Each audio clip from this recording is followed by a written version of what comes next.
Setting the stage even more, we talked about how possible nuclear war is. But one thing I learned from reading your book, which actually surprised me, was that it doesn't take thousands of people to agree on a nuclear war for it to begin. In the case of the United States, it only takes one person to make that decision, which I found quite unnerving, that there's one individual that could theoretically make the decision that would destroy the Earth.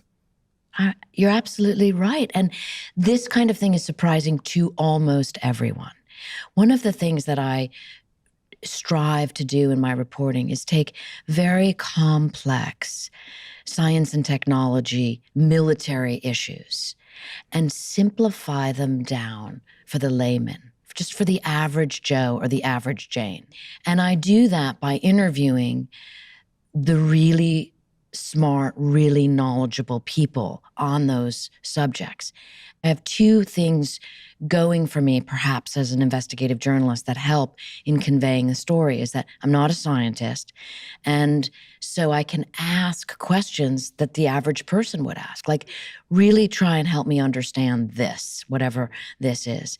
And then also that I have a real interest in making what is conveyed to me make sense to other people in their lives, right? So, and also perhaps make them realize, I never even stopped to think about the fact, how strange is it that the United States president, this is what you learn in the book and you're talking about, the United States president has sole presidential authority to launch a nuclear war. What does that mean?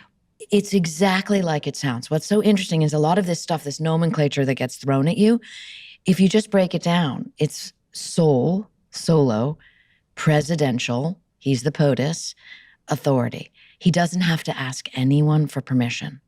Not the SecDef, not the chairman of the Joint Chiefs of Staff, not the Congress. I love the worried look on your face in this moment, because it is, once you know that, you say, well, first you might Google, is it really true?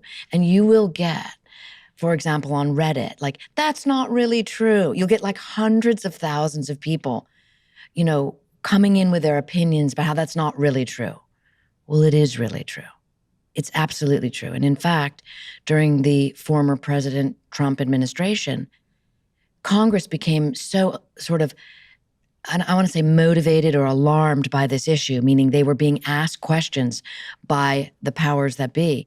Is this actually true, that they released a report stating specifically, and I quote it in the book, yes, it is true. As commander-in-chief, the president has this sole authority. He doesn't need to ask anyone. And hopefully, sort of my bringing sort of concepts like that to the fore right away, the reader can then become engaged and they say, well, that's weird. Why? And then I can give you a very simple answer without necessarily taking you through the whole history of presidential authority, but it has to do with the ticking clock of it. And I explained to you right away that a ballistic missile travels from one continent. It's called an ICBM. People have heard of that. Intercontinental Ballistic Missile. Again, exactly like it sounds. It can travel from one continent to the next in roughly 30 minutes, carrying a nuclear warhead to strike a target. Once you realize, wait a minute, there are only 30 minutes. This isn't like, hey guys, should we go have a war in Iraq? Let's discuss this. Let's debate this. Let's take it to the Congress. There is a ballistic missile, sir, coming at the United States, and you must act. And that's why, in the simplest layman's terms, sole presidential authority exists.